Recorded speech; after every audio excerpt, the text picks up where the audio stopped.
morning everyone, this is Dorothea from Airpost Creations 2021, and today is Tuesday, but I thought I post a video nevertheless, and today is also my birthday. So everybody who shares a birthday with me today, happy birthday to all of you, okay? I was born on a Sunday, so I'm a so-called lucky kid because my parents always told me when you are born on a Sunday, you are a very lucky person. So, I hope they were right. Today, I like to share a quote by George Orwell, and it reads, in a time of universal deceit, telling the truth is a revolutionary act. So, that shows us in what a time we are live today. Next, what did I get for my birthday? Well, in front of my door, I found two gifts. One of my sister, she baked a small little chocolate cake for me, and she put a tea in the gift bag. This tea here, it's called Choco Ayurvedic cinnamon and spices tea with cocoa or cacao, with cacao.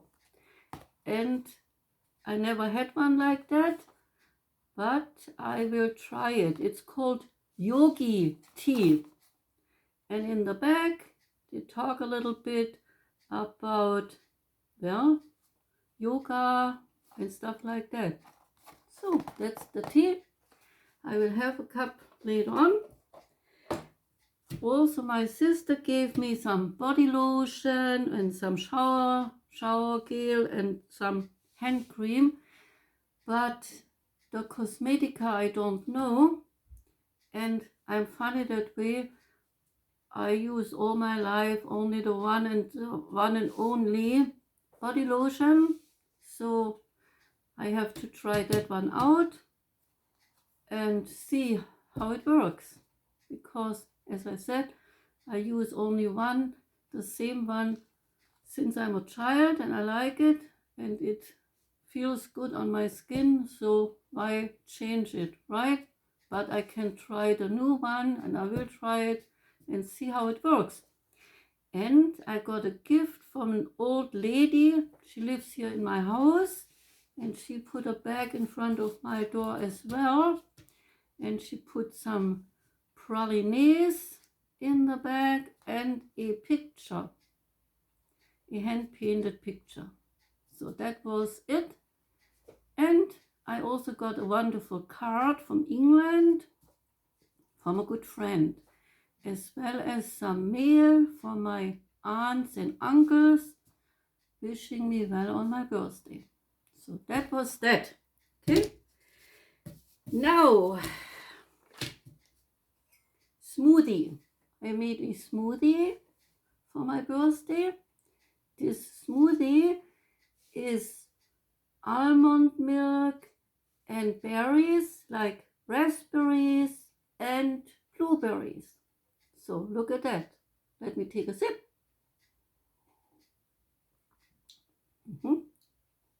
And today I thought I continue in this video. I continue to talk about a little bit more about Hinduism in general, and then later I start with the first sect known in India, known as Sikhism. It's the earliest, it's the youngest sect, but I like to start with that because it's a very interesting sect, I think. Okay, so let me start now with the 4 life goals that Hinduism has. And these 4 life goals are defined as number 1, pleasure. Pleasure means karma, and you might have heard about the book Kama Sutra, and here it is. I got it. I bought it. Kama Sutra. That's in very, very old English writing, and I picked out a few things to talk about it. In Sanskrit, sutra literally means thread, but also refers to a text. Kama means desire, pleasure, love, or sex, and is the name of the god of erotic love. Together, Kama Sutra translates to teachings on desire. Kama Sutra is an ancient Indian book about courtship, marriage, and lovemaking. The book was written in ancient Sanskrit in India, dating back to 400 BCE to 200 CE, and it is attributed to an Indian philosopher called Vatsyayana. The book is, in short, a teaching on desire. The Kama Sutra was first translated into English in 1883, and it gained attention in the early 20th century in academic disciplines like psychology, ethnology, and medicine. Increasing interest in Indian thought and practice in the 60s, Kama Sutra was mainly developing a popularity regarding to the exotic seeming sexual positions described in one part in the book.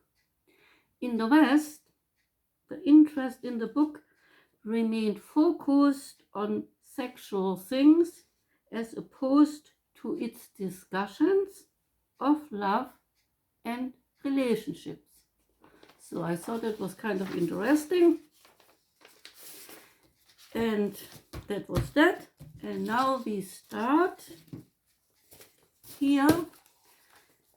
Hinduism. The 4 life goals are defined in Hinduism. As I read it, one is pleasure karma. The second one, worldly success. It's called Artha. A-R-T-H-A. Referring to one's job and the success needed to move up in life. Number 3 is duty. Duty is called dharma. One shall do things for other people without expecting a reward. And number 4 is liberation, also called moksha. Samsara means transmigration of souls, and the souls enjoy an independent existence called karma. Depending on how one lives life, one gets the karma for it. So, first comes samsara, next comes karma, and lastly moksha, which liberates from samsara. The Hindu scripture Vedas are called Shruti literature, which means that what is heard. Its eternal truth is by inspiration, and people have to find this truth within themselves. No God reveals it. Now we go to the Samhitas Scriptures. They have 4 Vedas. One is Rig Veda, one is Sama Veda, one is Yajur Veda, one is Atharva Veda. And then they are gradually moving away from rituals in the following 3 writings. Brahmans, they are the householder studies, Aranyakas, and the Upanishads. The Aranyakas, they are the so-called forest books for people moving out of the householder stage into the next one, the Aranyakas. In the Aranyakas, the rituals are interpreted in terms of oneself. Fire is here important because the intensity of one's motions burn like fire. It's meant symbolically. After 1500 to 500 BCE, priests become more and more important. The rituals increase and the costs as well increase because of elaborate rituals. Priests start to take the rituals farther and farther away from the common people, and everything becomes more and more secret. The high point of Brahman religion at this time is called horse sacrifice. This horse sacrifice is called king's ritual and performed once a year, meant to bring about fertility. This horse ritual, I could explain it here, but I prefer not to. If you like to find out about it, just Google it. I'm sure it explains it to you there. Okay? So, we continue. While before the Hindu scriptures are world affirming, when we reach Vedanta, this is not so anymore. In Vedanta, the world is not important. Vedanta thus is kind of world denying. One has to leave material things behind and concentrate on the ascetic. Hinduism has progressive stages. One is to do both a worldly order and the other. So the person has to do, of course, the worldly order because one lives in the world and one has to perform rituals there, go to work, take care of the family, make money, stuff like that. But one also is supposed to do the spiritual part of it. Okay? Around 500 BCE, the Brahmanism is no longer satisfying to the people. It's no longer enough to watch priests perform their tricks. So the people are no longer satisfied with watching priests doing their, what they probably at that time perceived as kind of mambo jumbo, and they became a little bit unsatisfied and they turned away from it. There are 4 ways to moksha. One is knowledge, and this knowledge is called Inan Marga. Inan refers to knowledge, and Marga is the way or the path. The search of knowledge is done intellectually. One seeks a different path, and salvation is sought by means of an intellectual approach. Number 2 is meditation, called Dhyana Marga. Dhyana is meditation and Marga means yoga.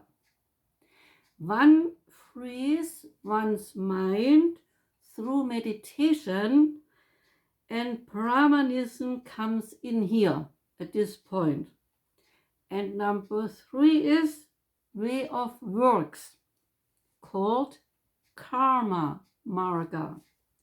Most of this Karma Marga centers around the householder stage, and when life is over, you move up, but you might return as a turtle if you don't obey. So, Hinduism sees it as kind of a punishment. If you turn into a certain animal, then that means that you didn't obey all the rules in life. Otherwise, you would have probably become another human being. Okay? It's kind of a teaching procedure here. In Hinduism, the social structure, the economical structure, and the religious structures are all tied together. And number 4 is way of devotion.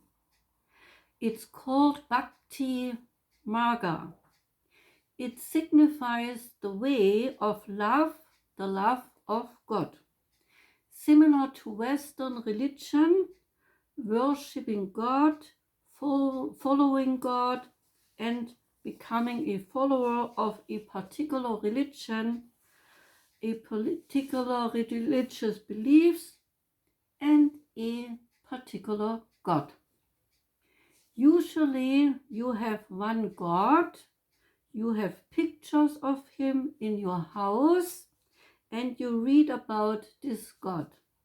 In Hinduism, Bhakti Marga appeals to emotions and also allows women to have their own cults.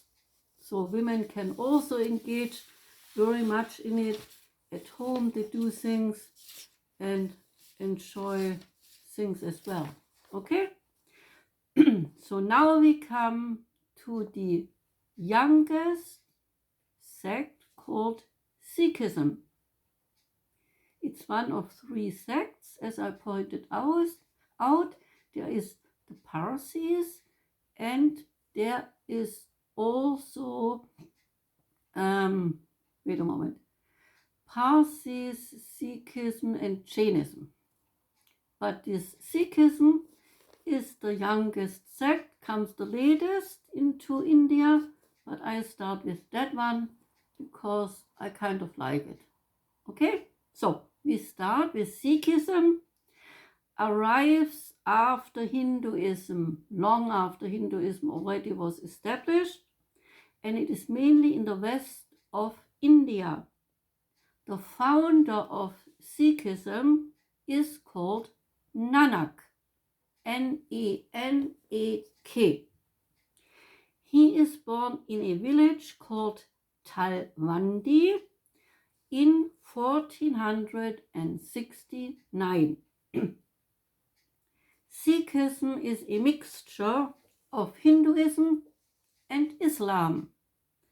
Nanak, the founder of Sikhism, sits around in the evenings and he sings songs and he drinks tea and enjoys life. The story goes that Nanak was out on a river and he disappeared for some time. When he returned, he is said to have found his God, and that God he called true name. Sikhism is more like a Western religion. It has a personal God, and it is a socially oriented religion. Sikhism does not believe in a caste system, just like Buddhism doesn't believe in it either. Although Sikhism believes in a personal God, it does not believe in a personal survival. In the end, a person is just absorbed by nature. So when a person dies, it becomes one with nature. It disappears somehow or dissolves into nature. Okay? After Nanak dies, Sikhism starts a series of gurus that we know now as gurus, meaning teachers. But that came about after Nanak, the founder of Sikhism, had died. Then the followers of Sikhism, they started a tradition of the gurus called teachers. The Sikh Bible is called Adi Granth. I spell it A-D-I, new word, Granth. And the Sikh holy temple is in Amritsar. Over time, Sikhism starts to become more and more militant, and later Sikhism starts Khalsa. I spell it Khalsa, meaning, in short, the 5 Ks. Like K, the 5 Ks. Sikhs are called Singh, S-I-N-G-H, which means lion. The mark of Khalsa, these 5 Ks, they are first a comb to comb your hair. Second, long hair. The Sikhs, they let their hair grow real long. It can go down their back as far as it grows, and then they put it up into a turban. They always wear a turban where they wear their long hair underneath that turban. Okay? The number 3 is short trousers. They wear the short trousers. Number 4 is a steel bangle. They all wear a bangle. That's a kind of a symbol for them to show that they belong to Sikhism. It's a steel bangle. It's very not very elaborate. It's just around their hand and around their wrist, and that's what they do. And number 4 is a sword or a dagger. So a comb to take care of the hair, long hair, short trousers, a steel bangle, and a sword, in brackets, dagger.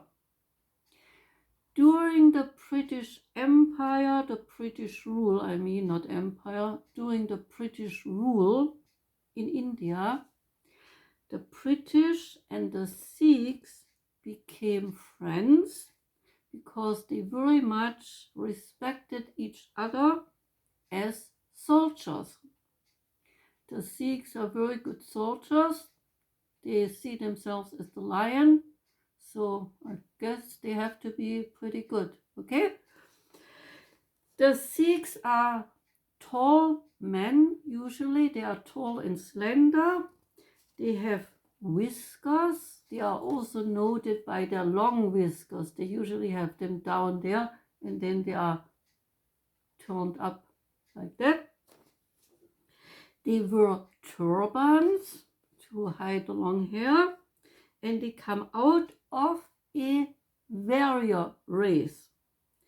They are mainly found in Punjab with their holy city called Amritsar. They are Aryans and their religion is India's youngest. So they also come from the Aryan ancestorship. Okay? The Sikhs are among the most picturesque inhabitants of India. Every traveler in the port cities of the East has seen them.